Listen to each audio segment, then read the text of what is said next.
Magandang araw sa inyong lahat. Ngayon, talakayin natin kung paano nakakatulong ang mga puno, bundok at tamang pagtatapon ng basura upang mabawasan ang epekto ng bagyo sa ating komunidad.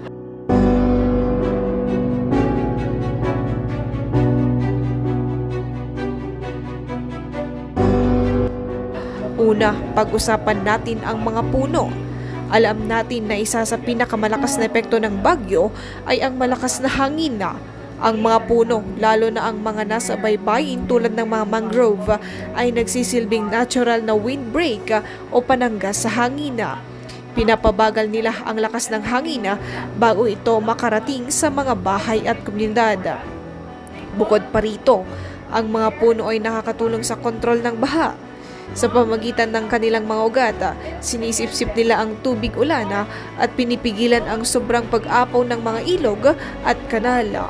Ang mga ugat ng puno rin ay nagtataguhid sa lupa, kaya mas mababa ang tsansa ng pagguho ng lupa o landslide sa panahon ng malakas na ulan.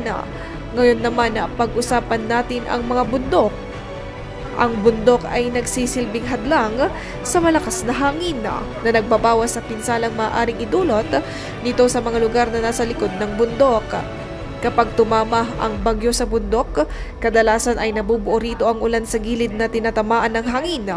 Ito ay nakakatulong upang hindi sabay-sabay na bumuhos ang matinding ulan sa mga kapatagan. Bukod dito, ang bundok ay tumutulong sa pag-agos ng tubig. Pinapadali nila ang daloy ng ulan patungo sa mga ilog at sapa, kaya mas konti ang biglaang pagbaha sa mabababang lugar. Isa pa sa mahalagang hakbang upang maiwasan ang pagbaha ay ang tamang pagtapon ng basura. Ang mga basura sa kanal at estero ay nagiging sanhi ng barado sa daloy ng tubig na nagdudulot ng pagbaha.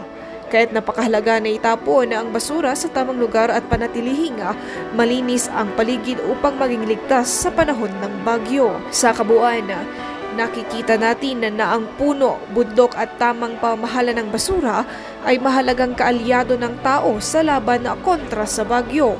Ang mga puno ay panangga sa hangin at tubig. Ang mga bundok ay nagiging natural na hadlang at tagapamahala ng tubig. At ang tamang pagtatapon ng basura ay nakakatulong sa maayos na daloy ng tubig. Kaya mahalaga na pangalagaan natin ang ating kalikasan at maging responsable sa ating mga basura. Hindi lang para sa kagandahan, kundi para rin sa kaligtasan ng bawat isa. Maraming salamat at maging handa tayong lahat sa darating na bagyo. Ako si Bombo Novergan. This is Bombo Radio Philippines #1 and most trusted source of news and information, Basta Radio.